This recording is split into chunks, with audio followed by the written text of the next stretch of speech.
I adjusted the shoulders of my blouse before getting out of the car. My small gray sedan, which I'd been driving for 7 years, looked out of place among the shiny SUVs and sports cars in the driveway of my son's house. I grabbed the box of apple pie I'd baked that morning from the passenger seat. I wasn't sure if Portia would appreciate my culinary talents, but it wasn't my policy to come empty-handed. Larkin and Portia's house was in Shaker Heights, one of Cleveland's most prestigious neighborhoods. The two-story colonial-style building, with its immaculately manicured lawn and ornamental shrubs, looked like something out of the pages of an interior design magazine. I thought of my cozy apartment in the more modest Lakewood neighborhood, 3 rooms, a small balcony overlooking the park, and no ostentatious luxury. The front door opened before I even pressed the bell. Larkin, my only son, stood on the doorstep with a warm smile. "Mom, you're as accurate as ever." He leaned over to give me a hug. He smelled of expensive cologne. "Is it possible to be late to visit your own son?" I smiled, holding out the box of pie. "Apple, your favorite." Larkin accepted the gift with apparent pleasure. He looked like a successful young professional in his 32 years tight, with a neat haircut and an expensive shirt that probably cost as much as I spent on clothes in a month. "Portia's in the kitchen finishing up dinner," he said as he led me into the spacious living room. The interior of the room was a cool gray-blue color with minimalist furniture and a few abstract paintings on the walls. Not a single photograph, not a single personal item, as if it were a showroom rather than a living space. "Have a seat, Mom. Would you like some wine?" "Water would be better," I replied, settling on the edge of the spotless white couch. "I have to drive." Larkin nodded and headed for the bar in the corner of the room. I watched my son carefully. His movements had become more subdued, as if he were in a client's office rather than his own home. I'd noticed this change since his marriage to Portia 3 years ago. From the kitchen came the sound of the dishwasher running and the clatter of heels on the marble floor. A moment later, Portia Gallagher Vandermeer appeared in the doorway, slender, with impeccable posture and a cold look in her brown eyes.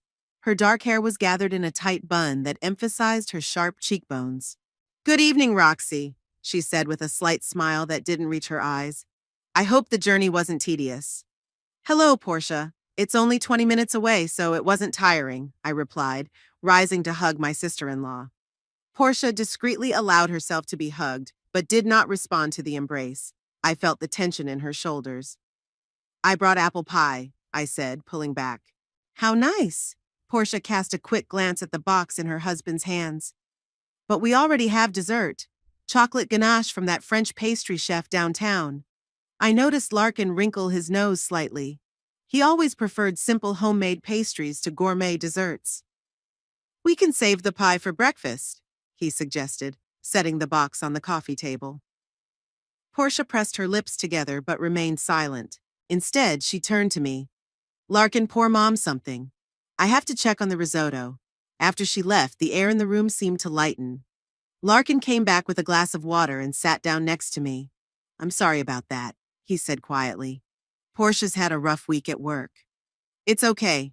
I squeezed his hand gently. "How are you doing? Is the cybersecurity project going well?" My son perked up, talking about the new data security system his team was implementing for a large bank. I listened attentively, asking clarifying questions. In my years as a financial controller, I was used to understanding complex systems and processes. After my husband died when Larkin was only 15, I had to be the sole breadwinner in the family and learned many skills quickly. In the midst of our conversation, Portia's cell phone rang. Her voice came from the kitchen, sharp, tense. "This isn't a good time, Ashley. What do you mean the board didn't approve? We submitted all the calculations." Larkin got up, apologized, and went out to see if everything was okay. I was alone in the living room, listening to the conversation coming from the kitchen. "We can't afford to lose this contract." Portia's voice sounded almost desperate. "If Syntax Solutions doesn't get new funding by the end of the quarter, we'll all be out on the street." A pause. Then even more irritated. "Of course I didn't tell Larkin about this. He doesn't need to know how bad it is. His mother already thinks he made a mistake marrying me." I frowned. I'd never said anything like that to Larkin or anyone else. Yes, Portia wasn't the daughter-in-law I dreamed of for my son. but I'd always tried to be polite and supportive. Well, we'll talk tomorrow. I have dinner with my mother-in-law. Portia said the last word with such disdain that I cringed. I heard footsteps and quickly picked up a glossy magazine from the coffee table, pretending to study it. Portia entered the living room with a strained smile. Dinner will be ready in 5 minutes. Larkin is opening the wine. It's wonderful, I replied. It smells delicious. It's risotto with portobello mushrooms and truffle oil, she said as if I was supposed to be impressed. The recipe is from the chef at the restaurant where we celebrated our anniversary. Sounds exquisite, I smiled. Larkin had always loved simple dishes when he was a kid. Macaroni and cheese was his favorite. Portia frowned slightly. Yes, he mentioned it. Fortunately, I was able to develop his taste. He now discerns good cuisine. Her words sounded like an accusation, as if I'd been feeding my son substandard food all these years. I swallowed the sharp reply, reminding myself that I'd come here for Larkin. Dinner was in the dining room, at a long glass table that looked too fragile for everyday use. Portia arranged the risotto on plates, garnishing each portion with microgreens and some colored blobs of sauce. It looks like a work of art, I praised sincerely. Good food is as much about aesthetics as it is about flavor, Portia replied, filling glasses with wine. Larkin looked tense, as if preparing for a possible conflict. I decided to keep the conversation casual. How is your bathroom remodeling coming along? I asked, remembering that Larkin had mentioned it during our last telephone conversation. We've abandoned the original idea, my son replied. We decided to do a complete remodel with Italian tile and Japanese fixtures. The budget tripled, Portia added proudly, as if it were an achievement. But you can't skimp on quality. I nodded, thinking of my modest bathroom, which I had renovated 2 years ago, carefully selecting discounted materials and doing some of the work myself. Of course, if funds allow, unlike some, we are not afraid to invest in the future, Portia sipped her wine. Life is too short to skimp on comfort. Larkin changed the subject. Mother, how is your consulting practice? Any new clients? Yes, how's your, business? Portia said with barely concealed skepticism. I felt a prick of irritation, but kept my expression calm. It's going well. I recently signed 2 new small businesses. I'm helping them build a financial strategy. Portia looked surprised. You actually do financial counseling? I thought it was more like, informal savings advice. Mom has a degree in finance and 20 years of experience as a comptroller, Larkin interjected with a touch of pride. Really? Portia looked at me as if she were seeing me for the first time. Larkin never mentioned it. I always thought you were a housewife. I started working after my husband died, I answered calmly. Someone had to pay the bills and support Larkin. Ah, so it was a necessity. Portia nodded understandingly. That would explain your conservative approach to money. I noticed her glance at my simple blouse and slightly worn cardigan. Financial prudence is never a bad thing, I replied, spooning a spoonful of risotto into my mouth, especially in uncertain times. What an outdated viewpoint, Portia laughed. In today's world, success comes to those who take risks and act boldly. Take our company, Syntax Solutions, for example. We're growing rapidly because we're not afraid to go for broke. I remembered the overheard phone conversation, but I kept silent. If the company really was on the verge of collapse, Portia's self-assurance seemed even more inappropriate. Speaking of fashion, Portia continued, changing the subject. Roxy, I've been meaning to say for a while, those floral blouses and cardigans you're wearing, they make you look old. You're only 56 and you look 70. Larkin choked on his wine. Portia, please. What? I'm just trying to help. Your mother could look a lot more modern. It's a matter of self-respect. I calmly put down my fork. Thank you for your concern, Portia, but I prefer comfortable clothes. At my age and lifestyle, it's more practical. That's exactly what I'm talking about. Portia splashed her hands. At my age, more practical? You're putting yourself in the frame of an old woman. No wonder you live so modestly. You just don't know how to enjoy life. Larkin looked increasingly discomfited, but didn't dare to stop his wife. Portia thinks it's important to look good for work, he murmured, trying to smooth things over. Not just for work, she objected. For yourself, Roxy, when was the last time you went to a spa? Had a good manicure, buy designer clothes? I recently got a haircut, I replied with a slight smile. And designer clothes, frankly, aren't high on my list of priorities. Portia rolled her eyes. That's why you don't have a man after all these years of widowhood. You've stopped looking after yourself. Portia! Larkin finally raised his voice. This is too much. I put my hand on my son's shoulder. It's all right, Larkin. Everyone has their own priorities. Portia values looks and status. I value financial independence and peace of mind. What good is independence if you don't enjoy life? Portia snorted. What good are designer things if you have to worry about tomorrow? I parried softly. The rest of dinner passed in tense silence. The dessert, an exquisite chocolate ganache, was really great but too sweet for my taste. I complimented it, eliciting an indulgent smile from Portia. It's one of the best desserts in town, she said. Worth the money. As I was about to leave, Larkin walked me to my car. I'm sorry about tonight, Mom, he said quietly. Portia didn't mean to hurt you. She's just straightforward. Don't apologize, I stroked his cheek. It's okay. The important thing is that you're happy. He nodded uncertainly, and the movement told me more than any words could. On the way home, I pondered Portia's strange behavior. Her aggressiveness seemed excessive, even by her standards. Something was definitely going on at Syntax Solutions, and it bothered her greatly. Parking outside my house, I pulled out my phone and found the number for Jonah Baxter, my former colleague who was now in private equity and consulting.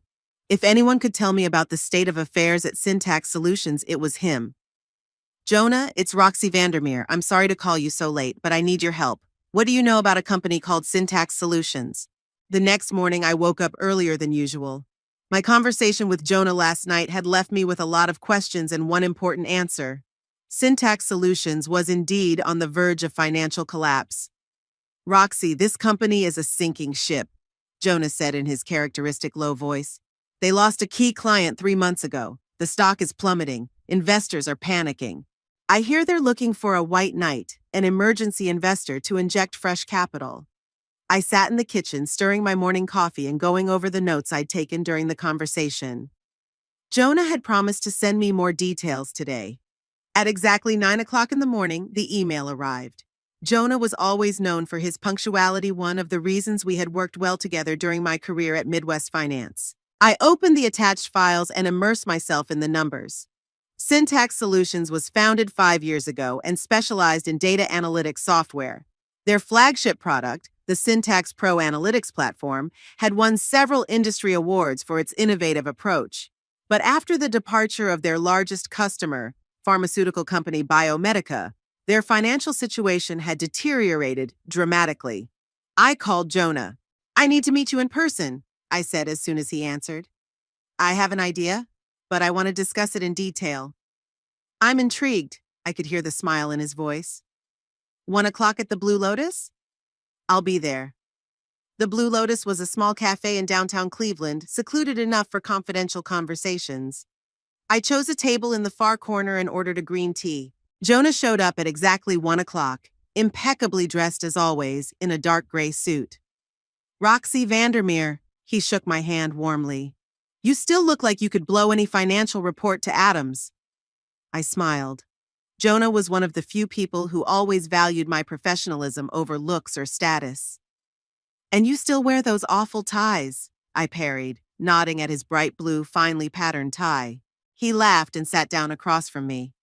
So, what are you so interested in Syntax Solutions? Don't tell me you're planning to invest. I raised an eyebrow in silence. Roxy, no. He leaned closer. It's a risky venture. They might not survive. They might survive. I opened my tablet and showed him the spreadsheet I'd made this morning. Look, their technological developments are at least 2 years ahead of the competition. The problem is not the product, but management and marketing. Agreed, but, I analyzed their patent portfolio, I continued. Licensing agreements for their algorithms alone can bring stable income if you organize the process correctly. Jonah rubbed his chin thoughtfully. You really dug deep. But why this particular company? There are dozens of more stable options for investment. I sipped my tea, choosing my words. My sister-in-law, Portia, works there. She runs the research department. Ah, Jonah said understandingly. Family business. That makes sense. Not really, I shook my head. Let's just say that our relationship with Portia is complicated. Complicated. But that's not the point. I saw potential that others were missing. And you plan to become that white knight? Maybe. I showed him another file on my tablet. Look at their latest investor report. They put the value of the controlling interest at about $2 million. Jonah whistled. That's a lot of money. Do you have that kind of money? After selling the country house and taking into account my investments over the last 10 years, yes. He leaned back in his chair, studying me with an attentive gaze. Roxy, I've known you for 20 years. You've never been an impulsive investor. What's really going on? I sighed. Yesterday I was at my son and daughter-in-law's dinner. Portia, she thinks I'm a failure. An old woman who doesn't know how to live. She doesn't know my financial situation or my professional history. And you want to rub her nose in it?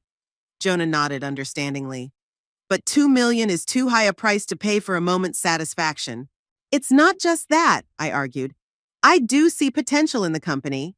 And the fact that I'll be able to shake up Portia a little is just a nice bonus. Jonah laughed. You haven't changed, Roxy. Always finding a way to combine business with pleasure. So you're going to help me with this deal? He tapped his fingers on the table thoughtfully. On one condition, I'll do my own due diligence on the company over the next 2 days. If I find anything seriously troubling, you drop the idea. Deal? Deal! I extended my hand, and we sealed the agreement with a handshake. While Jonah was busy checking in, I decided to watch Syntax Solutions from the other side. The next morning, I parked not far from their office, a modern glass building in a technology park on the outskirts of Cleveland. I knew Portia usually arrived at work by 8:30. At 8:25, her silver Audi pulled into the parking lot. Portia got out of the car, elegant, wearing a dark blue suit and a leather shoulder bag. But even from a distance, I could see the tension in her gait. She was almost running toward the entrance, not even stopping to answer the guard's greeting. I waited another half hour, watching the employees arriving for work. Most looked young, probably recent graduates. No one lingered in the parking lot for conversation or coffee. Everyone rushed inside with concerned faces, not a good sign for corporate culture. That evening, Jonah called me. I finished the audit, he said. There's good news and bad news. Start with the bad, I asked, settling into my chair. Their financial situation is even worse than we thought. Without urgent investments, they're 6 to 8 weeks away from bankruptcy. There are also management problems. The CEO seems more concerned with his image than with the company. And the good ones? Their technology is really impressive. And the patent portfolio is worth even more than we realized. With the right management, the company can not just survive, but become a leader in its niche. So, green light? I asked. Yellow, Jonah replied. The risk is high, but if you are ready to actively participate in management, not just invest money and wait, there is a chance. I smiled. You know, I've never been a passive investor. Then let's get started. I could hear the excitement in his voice. I've already contacted their CFO. They're desperately looking for an investor and are ready to meet tomorrow. The next day, I met with the management of Syntax Solutions, the CEO, Harrison Price, and the CFO, Ashley Donovan. Price was exactly as Jonah had described him, assertive, with a perfect smile and the empty eyes of a man used to talking more than doing. Ashley, on the other hand, gave the impression of a competent professional cornered by circumstances. Mrs. Vandermeer, Price began, after an exchange of pleasantries, I must admit that your offer came as a pleasant surprise. We had not expected interest from an individual investor of such a caliber. His gaze slid over my modest suit, and I could almost hear him thinking, where did that woman get that kind of money? I prefer to invest in technology with potential, not designer clothes, Mr. Price, I said with a slight smile. And your analytics platform definitely has potential. Ashley visibly relaxed after those words. We've prepared a presentation of our latest developments, she said, opening her laptop. Before we get into the technical details, I interrupted, let's get the terms straight. I'm willing to invest $2 million in exchange for a 51% stake in the company. 51%? Price straightened up. We were counting on a minority investor. 49% is the maximum we can offer. In that case, I wish you luck in finding another investor. I began to gather my papers. You have less than 2 months before your working capital is completely depleted, as I understand it. Price turned pale, and Ashley threw him a warning glance. Perhaps we could find a compromise, she said cautiously. 51%, but with the current management team remaining in place for, say, 6 months? 3 months, I replied. And I want full access to all financial and operational data from the moment the agreement is signed. After 2 hours of intense negotiations, we reached an agreement. I would receive 51% of the stock, the chairmanship of the board of directors, and the right to appoint a CFO in 3 months. Price retained the CEO position, but with a probationary period. When we were done, Ashley walked me to the exit. Thank you, she said quietly. The company deserves a second chance. We have really innovative technology. I know, I said. I wouldn't have invested otherwise. May I ask, she paused, why our company? There are a lot of promising startups in the technology sector right now. I smiled. Let's just say I have a personal interest in the success of Syntax Solutions. At that moment, I noticed Portia coming out of the conference room at the end of the hallway. She was engrossed in a conversation with a coworker and didn't notice me. I quickly said goodbye to Ashley and headed for the exit, not wanting to meet my sister-in-law prematurely. As I drove home, my phone kept ringing. Lawyers, financial advisors, even a reporter from the local business newspaper who had somehow gotten wind of the deal. By evening, all formalities were settled, and I officially became the owner of the controlling stake in Syntax Solutions. That same evening, Larkin called. Mom, would you like to have dinner with us on Saturday? He asked. Portia insisted. I raised my eyebrows in surprise. Portia had never insisted on my presence before. I would love to, I replied. Is something wrong? I don't know. I could hear the bewilderment in my son's voice. She said she had good news from work. Some investor saved the company from bankruptcy. She's very excited. I can imagine, I said, holding back a smile. What time should I get there? 7 o'clock tonight. Mom? Yeah? Thank you for being so patient with Portia. I know she can be, complicated. It's okay, Larkin, I said softly. Family is family. After the conversation, I sat on the couch, thinking about the upcoming dinner. Portia obviously didn't know who the new owner of the company was yet. The management had decided to first reassure the employees with the news of the life-saving investment, and the details were to be announced at the general meeting on Monday. I didn't plan to stage a dramatic reveal. Initially, I did see a good investment opportunity, and the desire to teach my arrogant sister-in-law a lesson was secondary. But now that the deal was done, I couldn't help but anticipate the moment of truth. Jonah called late in the afternoon. Congratulations, Madam Chairman, he said with a touch of irony. How does it feel to own a technology company? I haven't fully realized it yet, I admitted. It all happened so fast. Fast is an understatement. I've never seen a deal of this magnitude closed in 3 days. In critical situations, bureaucracy takes a back seat, I said. By the way, you didn't tell me that Ashley Donovan was the same Ashley Portia was talking to during our dinner. I hadn't noticed the connection, Jonah said quietly. So your sister-in-law still doesn't know? She'll find out on Saturday, I sighed. Larkin invited me to dinner. Portia wants to celebrate the rescue of the company. Oh, it'll be an interesting evening, Jonah laughed. I wish I had been invited. Believe me, you wouldn't want to be there. I imagined Portia's reaction and cringed. But I have to tell her in person before she finds out from her colleagues on Monday. Good luck, Jonah wished me sincerely. And Roxy, don't savor the moment too much. Remember that she is your son's wife after all. I know, I replied. I'll try to be diplomatic. I spent the next 2 days immersed in Syntax Solutions. Ashley sent me tons of documents, reports, and presentations. The more I studied the company, the more I was convinced that I had made the right decision. With proper management, the business could be very successful indeed. On Saturday night, I carefully chose my outfit for dinner.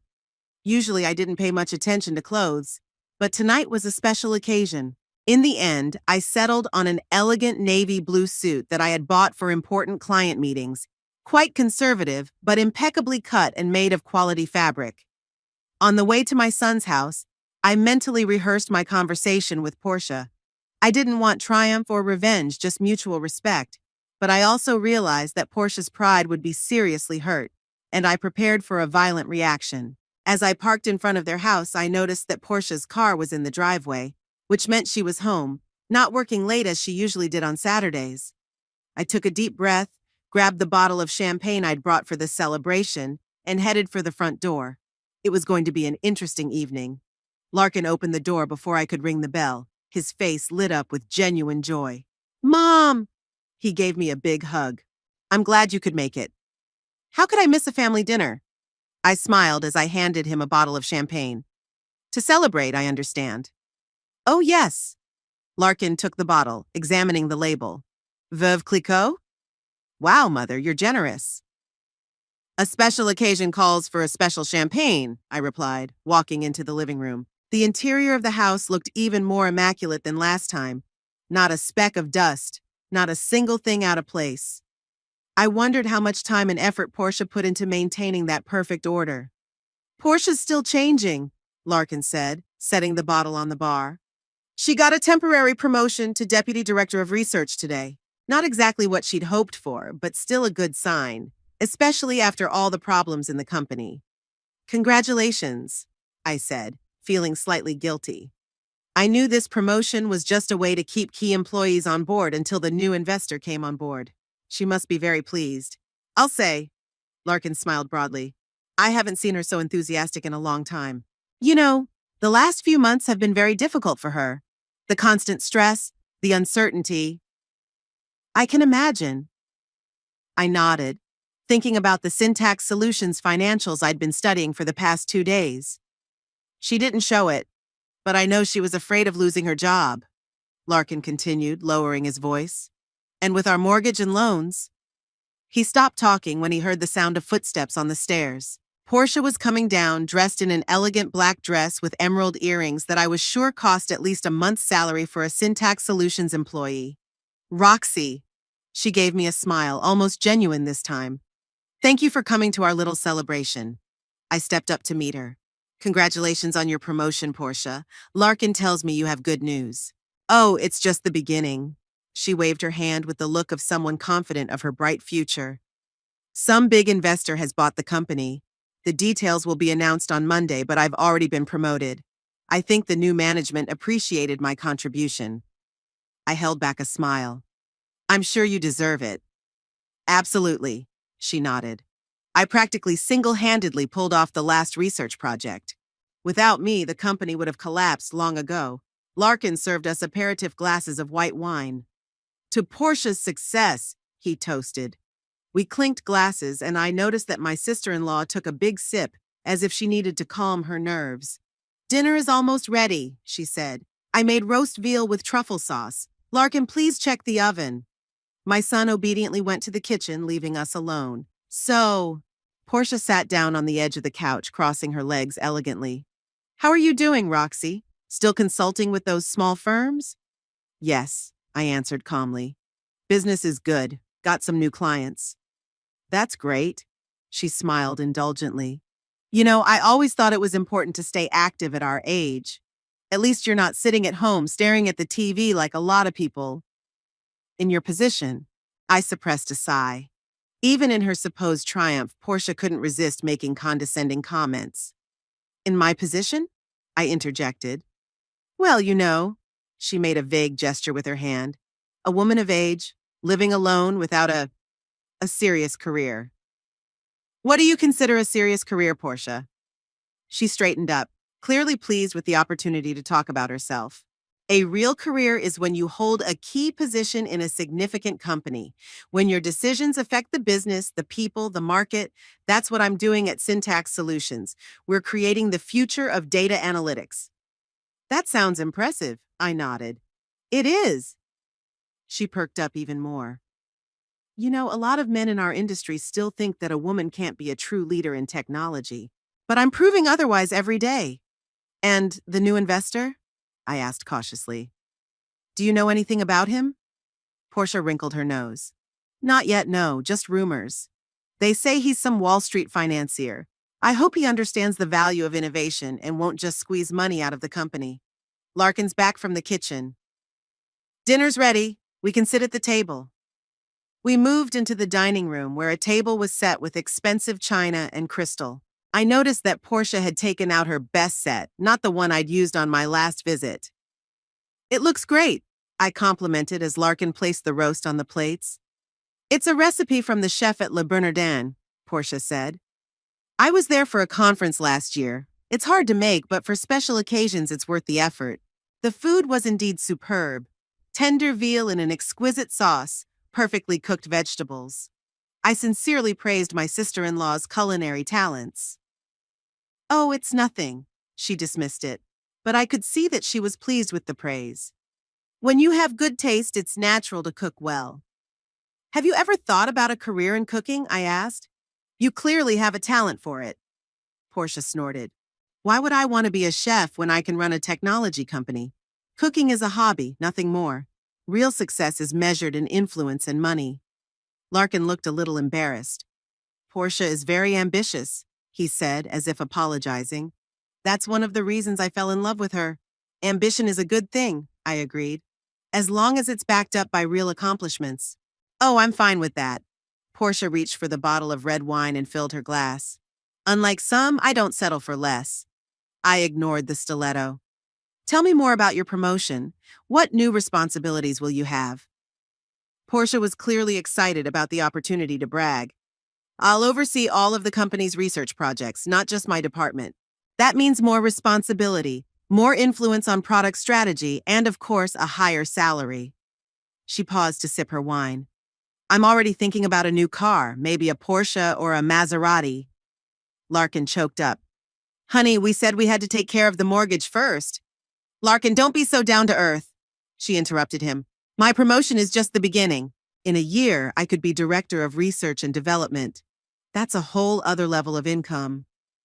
I watched this exchange of remarks, noting how Larkin was giving in to his wife's insistence. He'd always been a peacemaker, even as a child, preferring compromise to conflict.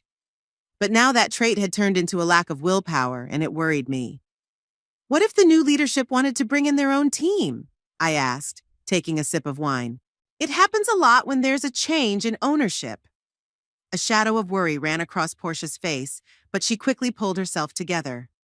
It's impossible. I'm indispensable to the company. All the key research projects rely on me. They'd rather fire the CEO than me. Confidence is a valuable quality, I said neutrally. It's not just confidence, Portia raised her glass. It's knowing one's worth. Something many women of your generation, Roxy, never learned. I remained calm, even though the remark was deliberately offensive. Every generation learns in its own way, I replied, and each generation makes its own mistakes. Mom was a very successful financial controller, Larkin interjected. She raised me alone and gave me a great education. Yes, I remember, Portia said, and that is certainly worthy of respect. But you have to admit, Larkin, it's not the same as having a real career in the modern world of technology. I noticed my son tense, but again he remained silent, avoiding confrontation.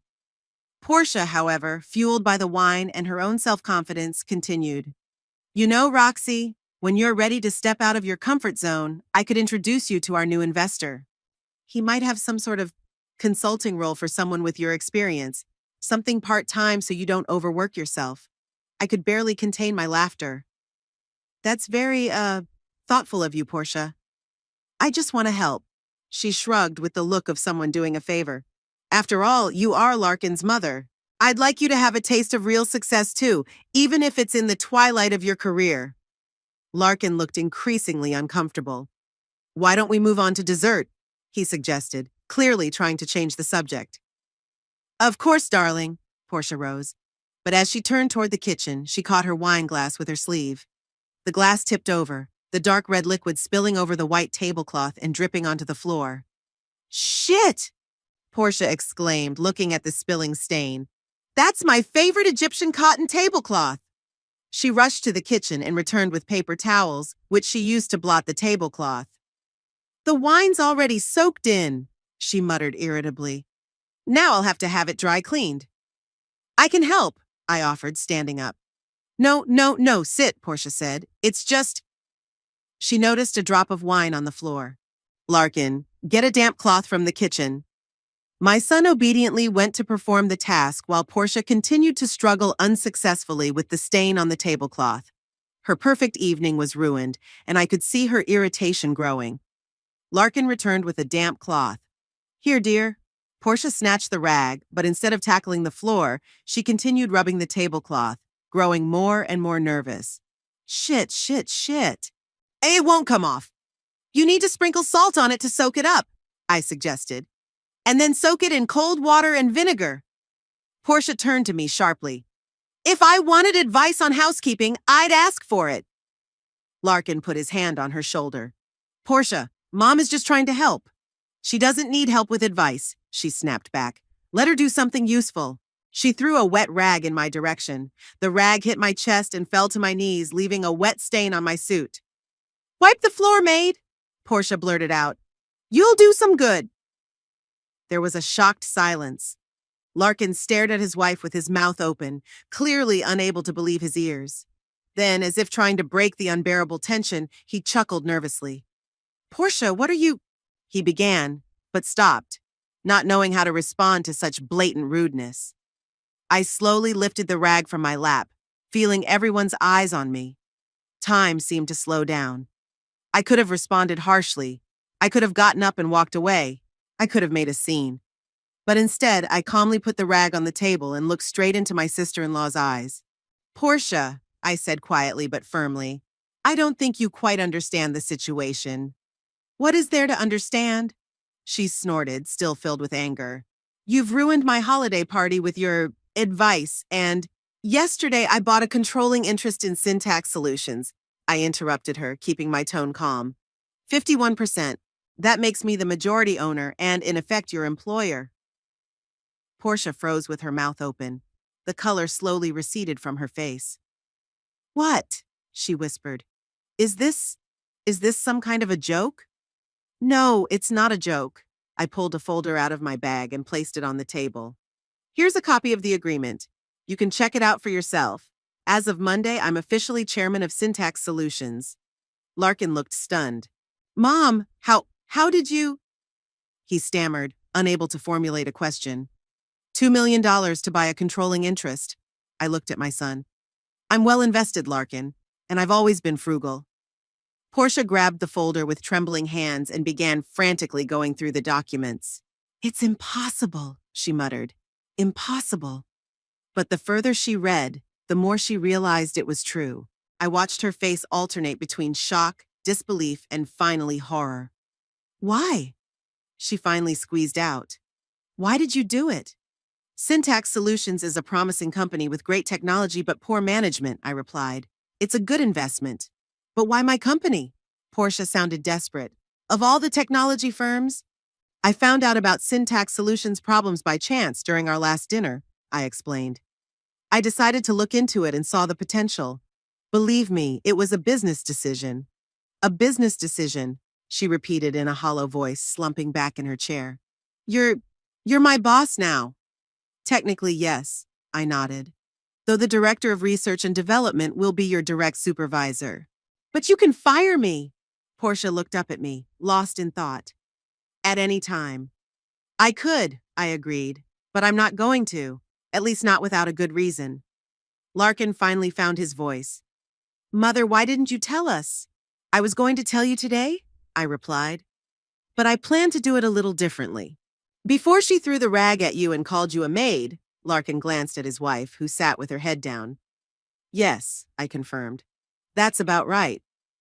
Portia looked up slowly. What will happen now? She asked quietly. After my revelation, the table was dead silent. Portia sat motionless, staring at the papers she still held in her hands. Larkin shifted his perplexed gaze from me to his wife and back again, as if trying to make sense of what had happened. Maybe we should have a drink, I suggested, breaking the silence. I think we have champagne. Champagne? Portia raised her head, a dangerous glint in her eyes. Do you really think this is the moment for celebration?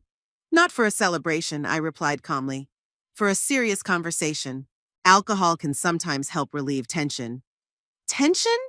Portia jumped to her feet. You call that tension? You secretly bought my company. Let me take you out to dinner to celebrate my fake promotion, and now you're offering me a drink? Technically, I bought a controlling interest, not the whole company, I corrected. And your promotion wasn't fake. I had nothing to do with it. Larkin finally came out of his daze. Mom, he said quietly, but with obvious reproach. Why did you do it? Why didn't you tell me? I sighed. Larkin, it was a business transaction. I've been investing money for years, and when this opportunity came up— Don't lie, Portia interrupted. It's not just a business deal. This is revenge. You did this to humiliate me. Portia, I looked her straight in the eye. If I wanted to humiliate you, I would have waited until Monday, when you would have heard the news with the rest of the company. I came here today to tell you in person, before the official announcement. How noble, she said. Larkin stood up and walked over to the bar. He took out a bottle of whiskey, poured himself 2 fingers, and drank it in one gulp. I'd never seen my son drink like that before. Larkin, I began. No, Mom. He held up his hand, stopping me. Give me a minute to process all this. I nodded silently. Portia sank back into her chair, looking suddenly exhausted. How could you even afford it? She asked after a moment. $2 million. Where did you get that kind of money? I've always been frugal, I replied. After your father died, I looked at Larkin, I got an insurance policy. I invested it in stocks, then real estate. Sold the country house 3 years ago for a good profit. Plus, my consulting practice makes a nice profit, too. And you've been pretending all this time, a poor pensioner? Portia looked at me with disbelief. I never pretended, I countered. I just didn't flaunt my financial situation. Unlike some people, I don't think a man's worth is determined by his bank account or his brand of clothing. Portia flared up. Is that a spiel against me again? It's a fact, I shrugged.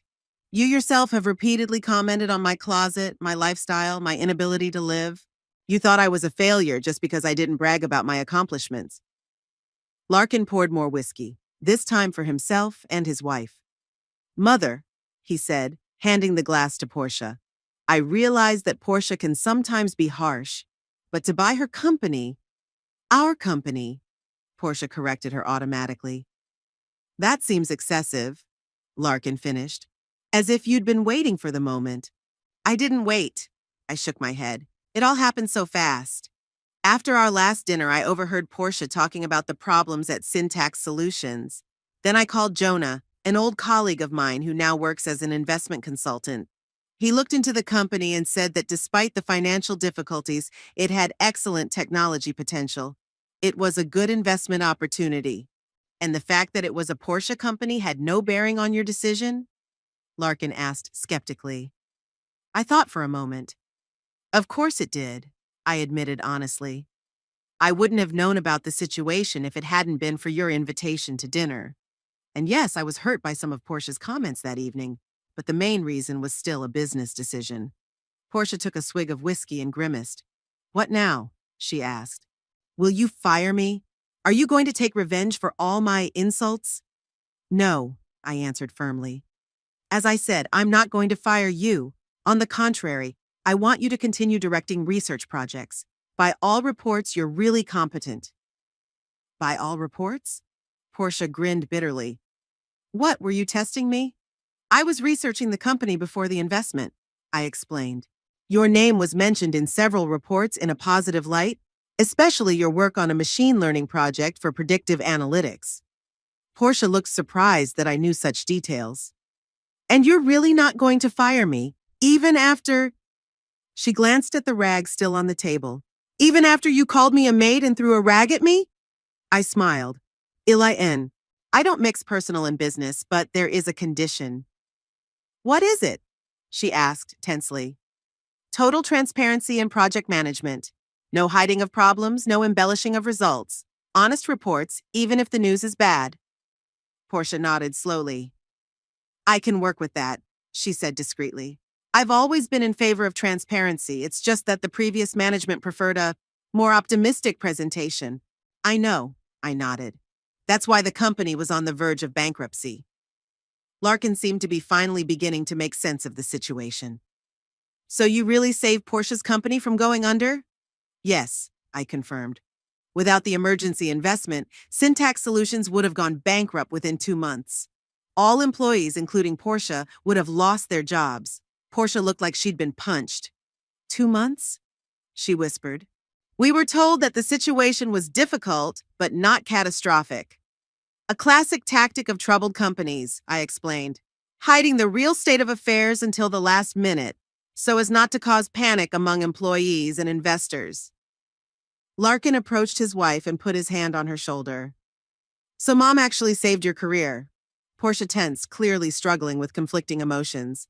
Perhaps, she admitted reluctantly. But why didn't you tell me right away? Why did you wait until tonight? The deal was closed only yesterday, I replied. And the official announcement is scheduled for Monday. I wanted you to hear it from me, not at a general meeting. But you didn't tell us when we invited you to dinner, Larkin pointed out. I had planned to tell you during dinner, I explained. But I wanted to choose the right moment. I didn't think it would turn out like this. We sat in silence for a while, each of us absorbed in our own thoughts. Finally, Portia straightened up and looked at me with a new expression, a mixture of respect and wariness. You're full of surprises, Roxy, she said. I've clearly underestimated you. Most people underestimate women our age, I replied. We become almost invisible. That can be a disadvantage as well as an advantage. I'll keep that in mind. Portia nodded. Larkin still looked worried. What's going to happen on Monday? He asked. When the company finds out that you are now the owner. I will attend the general meeting with the CEO, I replied. He will introduce me as the new majority investor and chairman of the board. And about me being your daughter-in-law. Portia began. You don't have to disclose that, I said. Unless you don't want to. Portia thought for a moment. People will find out sooner or later anyway. With only 30 employees, rumors spread quickly. Then we'd better get ahead of the rumors, I suggested. We could mention our kinship right away to avoid the rumors later. Portia laughed, short and nervous. You know, just yesterday I thought you were a harmless old lady who didn't understand modern business. Today you're my boss, talking about corporate communications and rumor management. Life is full of surprises, I smiled. Larkin poured us all a glass of champagne, the same Veuve Clicquot I'd brought. To unexpected twists and turns, he said, raising his glass. We drank. Portia looked at me over the glass with a thoughtful expression. I need to prepare for Monday, she said. How should I behave? What should I say to my colleagues? Just be professional, I advised. No special changes are required. Just keep doing your job as usual. And our personal relationship? Portia put the glass down. Will they change? That's up to you, I replied. I've always treated you with respect, Portia, even when you didn't realize it. I hope that now we can build a relationship of mutual respect. She nodded slowly, but there was still doubt in her eyes. We separated shortly after that. I felt that Portia and Larkin needed time alone to discuss what had happened. When I left, Larkin walked me to my car. Mom, he said quietly, I'm still not sure you did the right thing. It seems like manipulative. I understand your doubts, I replied, looking my son in the eye. But believe me, my primary motive was a business decision. Syntax Solutions is a great company with a lot of potential. Portia working there was a coincidence that just brought the opportunity to my attention. But you could have told us earlier, he objected, before it was official. Maybe it was a mistake, I admitted. But the deal was moving so fast. And then I decided that a personal message would be better than a phone call. Larkin sighed. I just hope this doesn't completely ruin your relationship with Portia. They were already complicated. I hope so too, I said, hugging my son. Give her time. Portia is a smart woman. She will realize that there are positive aspects to this situation. When I got home, it was late. I sat in my living room reflecting on the events of the evening. Portia's reaction was expected. Shock, then anger, then a slow realization of the new reality. But what surprised me was her ability to adapt quickly. By the end of the evening, she was thinking about the practical aspects of the situation rather than just reacting emotionally. Perhaps she and I had more in common than it seemed at first glance. The next morning, I got a call from Jonah. How did your family expose go? He asked with undisguised curiosity. Dramatic, but generally better than I'd feared, I replied, summarizing the evening's events, leaving out the most personal details. Jonah said thoughtfully. So your sister-in-law didn't throw a tantrum and promise to quit in protest? No, I smiled, remembering. Portia is too pragmatic for such gestures. She quickly realized that giving up a good position because of wounded pride would be foolish. Smart girl, Jonah said with a chuckle. What about tomorrow's meeting? Are you ready for it? I think so, I answered, reviewing the notes I'd prepared over the weekend. I plan to keep it short and to the point. No big speeches or promises of revolutionary changes. That's the right approach, Jonah approved. People need stability, especially after a period of uncertainty. By the way, I hear that Syntax Solutions stock has already reacted to the news of the new investor, with a slight increase on the over-the-counter market. That's a good sign, I remarked. It means the market believes in the company's potential. After talking to Iona, I went through the documents I was going to present at tomorrow's meeting. The financial recovery plan, the product line development strategy, the cost optimization proposals. Everything looked good, but I realized that the real work would begin only after I officially took office. In the evening, I received a message from Larkin. Mom, Portia and I talked a lot. I still don't quite understand why you did what you did, but I recognize that you may have saved Portia's career and the future of the company. She'll be at the meeting tomorrow. I hope everything goes well. I replied briefly. Thank you, Larkin. I'll do everything I can to make Syntax Solutions thrive. And I'm glad you and Portia talked. Monday morning came clear and sunny. I had chosen a strict black suit with a white blouse for the big day, a classic option that spoke of seriousness but wasn't too pretentious. Arriving at the Syntax Solutions office a half hour before the appointed time, I met with Harrison Price and Ashley Donovan for final preparations. Price looked tense but tried to maintain a confident appearance. Mrs. Vandermeer, he said as he shook my hand, the team is looking forward to meeting you. I've prepared a brief presentation on the current state of the company. That won't be necessary, Mr. Price. I interrupted him gently.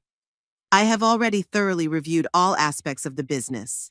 Today, I just want to introduce myself to the employees and briefly outline my vision for the future of Syntax Solutions. Sure, whatever you say, he nodded, slightly discouraged. Ashley approached with a folder of documents. Here are the updated financial statements you requested, Mrs. Vandermeer, and a list of all the current projects with who's responsible. Thank you, Ashley. I took the folder with a grateful smile. And please call me Roxy. At precisely 9:30, we entered the conference room, where all the company's employees were gathered, about 30 people of various ages, but mostly young. I immediately noticed Portia sitting in the second row with a perfectly straight back and a tense expression on her face. Price stepped up on a small platform and addressed the audience. Good morning, Syntax Solutions team. As you all know, the last few months have been challenging for our company. But today, I am happy to announce that we have found the perfect investor who will help us not only to overcome the current difficulties, but also to reach a new level of development. Let me introduce you to Roxy Vandermeer, our new majority shareholder and chairman of the board. I stepped up to the platform to polite but wary applause. As I looked at the faces of the employees, I saw a mixture of hope, skepticism, and curiosity. Portia was looking directly at me, her face impenetrable. Good morning, I began. First of all, I want to say that I invested in Syntax Solutions for a reason. I believe in the potential of your technology and in the abilities of each and every one of you. My goal is not radical change, but stability and sustainable growth. I paused, looking around the audience. In the interest of transparency, I continued, I feel I should disclose that I have a personal connection to the company. Portia Gallagher Vandermeer, your deputy director of research, is my son's wife. A whisper ran through the room. Several people turned to Portia, who kept a stony expression on her face. I want to assure you all that this matter will not affect my business decisions, I added firmly. All employees of Syntax Solutions will be evaluated solely on their performance and contribution to the success of the company. Another whisper, this time with a hint of relief. And now briefly about the plans. I unfolded my notes. In the next 3 months, we will focus on financial stabilization and optimization of operational processes. No mass layoffs are planned. On the contrary, we will invest in the development of key technologies and expansion of our client base. After the meeting, many employees came up to introduce themselves personally. I tried to memorize each name and ask relevant questions about their work. Portia watched me from a distance, not getting closer, but not moving away either. When the bulk of the people had gone, she finally approached. "Interesting meeting," she said in a neutral tone. "You made a good impression." "Thank you," I replied. "How did your colleagues react to the news of our kinship?" Portia shrugged. "It varies. Some are jealous, thinking I have a special position now. Others worry that you might fire me because of personal differences." "What do you think of yourself?" I asked. She paused for a moment, as if weighing her words. "I think I'm in a very strange situation," she said at last. "My mother-in-law, who I underestimated, is suddenly my boss. It's awkward to say the least." "I agree," I nodded. "But we're both adults and professionals. I'm sure we can find a way to work together." "Maybe," she met my gaze. "But I have to admit, my pride has taken a serious hit." "Pride will heal," I said softly. "The important thing is that the company survives, and so will your career." Portia pressed her lips together. "I still can't decide whether to thank you or hate you," she admitted. "You can do both at the same time," I offered with a slight smile. "I wouldn't take offense." She laughed suddenly, briefly, and almost against her will. "You're really not the woman I thought you were, Roxy Vandermeer." "I hope it's a compliment," I replied. "I'm not sure yet." She turned to leave, but stopped. "I have a department meeting in 10 minutes. Would you like to attend, as chairman of the board?" I realized it was an olive branch, clumsy but sincere. "I'd love to," I replied. "Lead the way. I'm right behind you." It had been a week since I had officially taken over as chairman of the board of directors of Syntax Solutions. Every day I arrived at the office by 9 in the morning and left at 6 in the evening at the earliest, immersing myself in the company's business, meeting with employees, reviewing projects and financial documents. It was exhausting, but also incredibly stimulating. It was like I was 20 years back in the active phase of my career. On Friday, an important management meeting was scheduled, the first strategy meeting I chaired.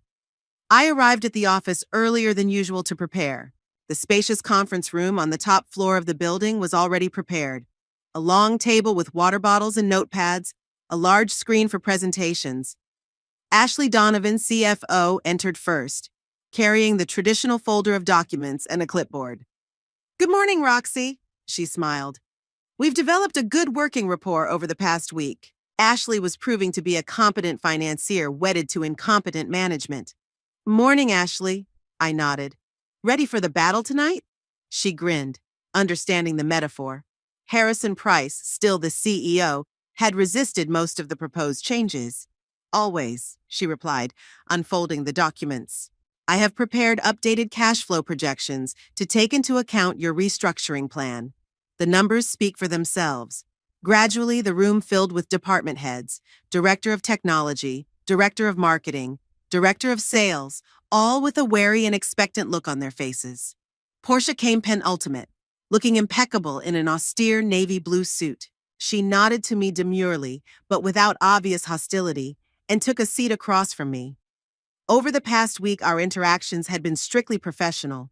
We exchanged information on projects, discussed technical details, but avoided any personal topics.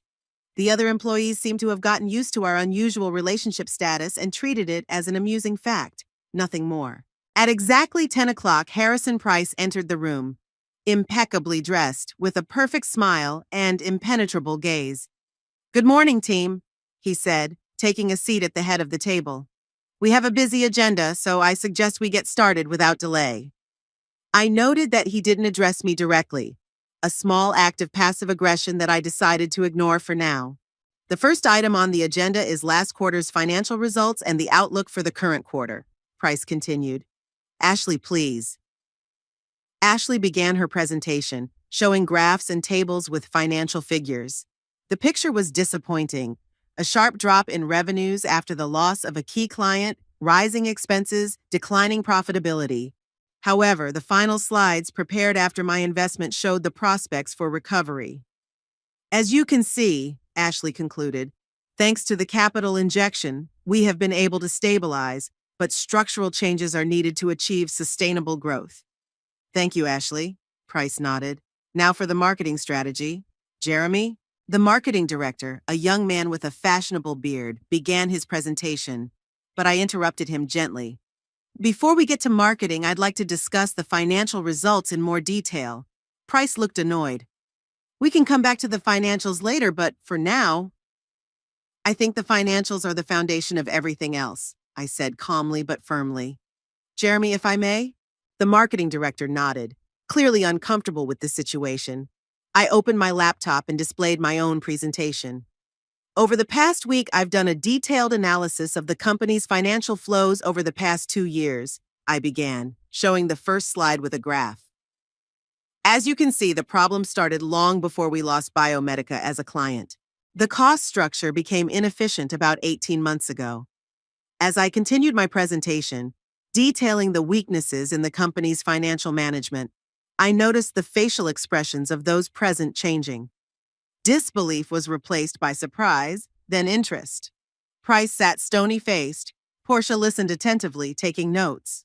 Expenses for corporate events and hospitality look particularly problematic.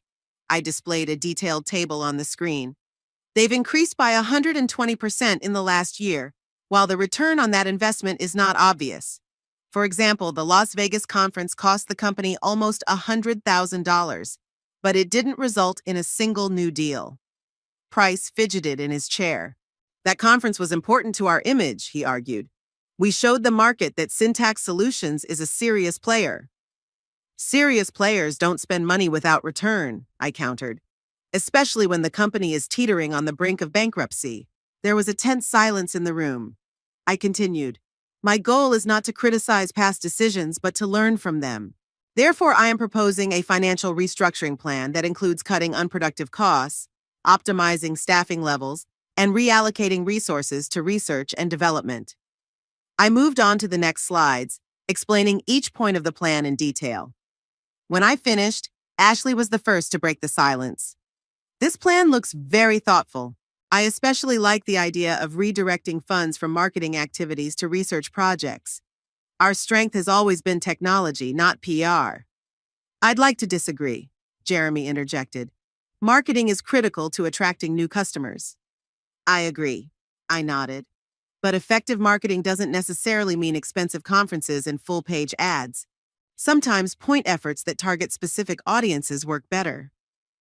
Gradually, the conversation turned into a lively discussion. I noticed that Portia was listening intently, but not actively participating. Finally, when the discussion turned to research projects, she raised her hand. If I may, I would like to speak on the allocation of resources among the projects. Of course, Portia, I nodded. Your opinion is especially valuable in this matter. She straightened up and began to speak, clearly, professionally, with a deep knowledge of the subject. Portia explained the potential of each research area, the risks involved, and the expected return on investment. In particular, the project on machine learning for predictive analytics has already attracted the attention of 2 potential clients, she concluded. But we need additional funding to bring it to the commercial stage. I listened intently, noting Portia's technical expertise. It wasn't empty corporate jargon, but a deep understanding of the subject. How much additional funds are required?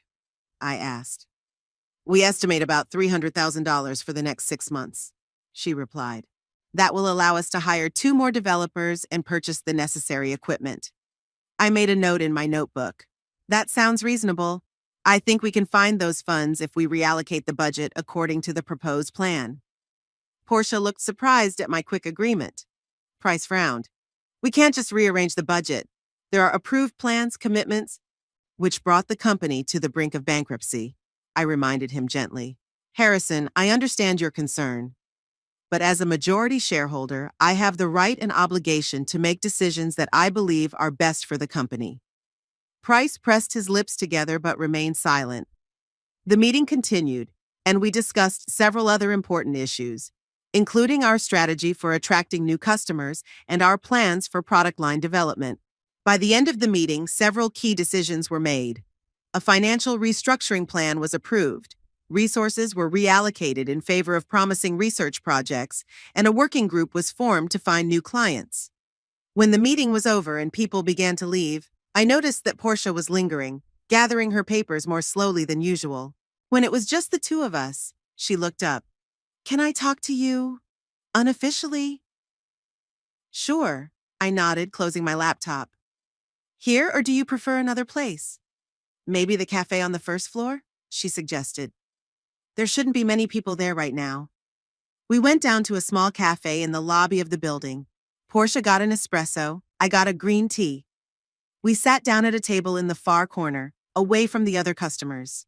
"I wanted to say," Portia began after a pause, "that your analysis of the company's financial situation was impressive. I didn't expect that level of detail and insight." "Thank you," I smiled. Finance had always been my forte. Even when I worked as a controller, I was most interested in the strategic aspects. "You've never talked about your career," she said. "What you've done." "You never asked," I replied simply. Portia stirred her coffee thoughtfully. "Yes, that's true. Yeah. I made assumptions based on my prejudices." "We all do that sometimes," I said, not wanting to add to her guilt. "But I was particularly arrogant," she looked me in the eye, "and rude, especially that night with the rag. I want to apologize for that." "Apology accepted," I nodded, though I must admit, your reaction at the time gave me a certain satisfaction. Portia smiled slightly. "I can imagine. It was almost like a movie, the perfect moment of exposure." "Not exactly what I had planned," I admitted. "But yeah, it was pretty dramatic." We were silent for a moment, each absorbed in her own thoughts. "May I ask you a direct question?" Portia finally asked. "Of course."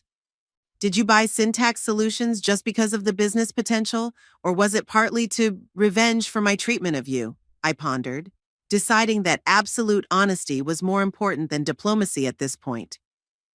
"Both," I answered. "The main motive was business. I really saw potential in the company, especially in the technologies you were developing. But yes, there was also a personal component.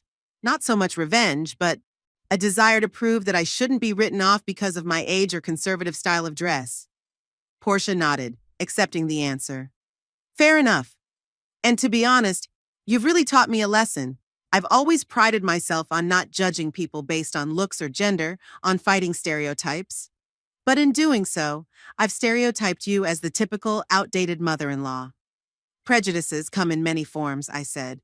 "And sometimes the most insidious ones are the ones we don't realize." "Yeah," she took a sip of coffee. "You know, I still haven't gotten used to the idea that you're my boss. It's a strange feeling, mixing professional and personal." "For me too," I admitted. "But I think we can find the right balance. A strictly business relationship at work and a family relationship outside of work." "It may not be easy," Portia said. "No doubt. But I believe we're both smart and professional enough to pull it off." Portia looked at me with a new expression, a mixture of respect and curiosity. "Do you know that you have created a sensation among the staff?" she said with a slight smile. "All everyone talks about is the cool new bossy girl who took the finances apart." I laughed. I hadn't expected that reaction. I was just doing my job. "And doing it well," Portia finished her coffee, "which, by the way, makes me wonder about my own effectiveness. I always thought I was indispensable, but now I realize I can do more for the company." "You're very valuable," I said seriously. "Your presentation today on research projects was brilliant. I saw the others listening to you with genuine interest." "Thank you." She blushed slightly at the praise. "This is really an area I feel confident in." "And it shows," I smiled. "You know, I think we could work well together, you and I. You have the technical expertise, I have the financial and management expertise. Together we could do a lot for Syntax Solutions." Portia looked surprised by this suggestion. "Are you serious?" "Absolutely," I nodded. "I'm not going to run the company alone. I need competent people I can trust. And despite our personal differences in the past, I can see that you really know your stuff." She hesitated, tapping her fingers on the table. This is unexpected, but intriguing. What exactly are you proposing? I'm not sure yet, I admitted. Maybe we could work together on a strategy for the development of the technological direction, or your more active participation in making management decisions. Let's think about that in the coming weeks. Portia nodded. Good. I'm open to discussion. We ended our conversation and returned to the office. Before we went to our desks, Portia paused. Roxy, Larkin asked if you'd like to come over for dinner on Sunday. No formal occasion, just a family get-together. I'd love to, I replied. On Sunday, I stood in front of my son and daughter-in-law's house again, but this time with a completely different feeling. Instead of my usual wariness, I was quietly curious about what our relationship would be like now, after all that had happened. Larkin opened the door with a smile that seemed more relaxed than in recent weeks. Mom, he hugged me. I'm glad you came. I'm glad too, I replied sincerely.